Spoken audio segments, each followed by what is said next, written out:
ब्रह्मकमळाची 4 फुलं फुललेत. काकी इकडे ओवाळते. तर तुम्हाला ब्रह्मकमळाची फुलं दाखवते. इकडे काकी ब्रह्मकमळाला ओवाळते कारण ती फुलं ओवाळते. इकडे खूप जण आहेत.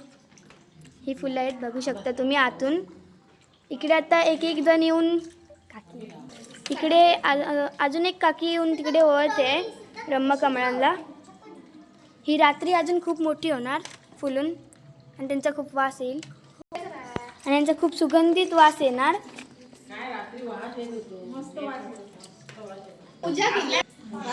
आपल्या घरात ब्रह्मकमळ फुललेले खूप चांगलं असतं, शुभ असतं. ते आमच्याकडे फुलले आहेत. आम्ही त्याचं औक्षण केलं आहे. आमच्याकडे एकूण 8 कळे आलेले, त्यातील काल 2 फुलली आणि आज 4 फुलली आहेत. उद्या 2 फुलतील. तर मी आता दाखवले जेवढी आली आहेत त्यांचा मी व्हिडिओ करते आहे. हे तुम्हाला आता मी सरळ दाखवते एक एक फूल. हे दुसरं आहे. इकडे ते जर अजून फुलायचं सरळ.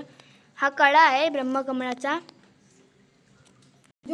ही फुलं रात्री 12 वाजता पूर्ण कोमेजून जाणार. मग ती आम्ही आता फ्रीजमध्ये ठेवणार आणि उद्या देवाला घालणार.